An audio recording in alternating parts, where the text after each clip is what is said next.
नमस्कार, मी मृणाली पिळणकर. तुम्ही पाहत आहात LS मराठी. पाहुयात काही महत्त्वाच्या बातम्यांचा वेगवान आढावा. दुपारपर्यंत FIR दाखल झाला नाही तर संध्याकाळी मी स्वतः पोलीस स्टेशनला जाणार. विकास लवांडे हल्ल्याप्रकरणी रोहित पवारांची भूमिका. आरोप असताना संशयित आरोपीला लपवून ठेवणं हा गुन्हा. निदा खान प्रकरणात काही राजकारण आहे असं वाटत नाही. छगन भुजबळ यांची प्रतिक्रिया. मनोज जरांगे ग्रामपंचायत निवडून आणू शकत नाहीत, त्यांना आमदार कोण करणार? धनंजय मुंडेंना मंत्रिपद करा, जनभावनेचा आदर केला पाहिजे. गुणरत्न सदावर्ते यांची प्रतिक्रिया. लासलगावमध्येही CNG भडकला. गॅसच्या दरवाढीनं सर्वसामान्यांचं बजेट कोलमडलं. वाहन चालकांमध्ये तीव्र संताप. पुणे जिल्ह्याच्या आंबेगाव जुन्नरमध्ये अनेक गावांना अवकाळी पावसानं झोडपलं. कांदा उत्पादक शेतकऱ्यांच्या चिंतेत वाढ. बुलेटचे फटाके फोडाल तर गाडी विसरा. बुलढाण्यात पोलिसांचा ॲक्शन मोड. थेट गाड्या होणार जप्त. बुलढाणा पोलिसांचा कारवाईचा बडगा.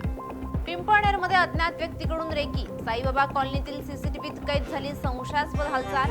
कॉलनीत चोरांचा वावर असल्याचा संशय. व्हिडिओ पाहून नागरिक हादरले. अहिल्यानगरमधल्या लोणी परिसरात चोरट्यांचा धुमाकूळ. चोरीच्या घटनांमुळे नागरिकांमध्ये भीतीचं वातावरण.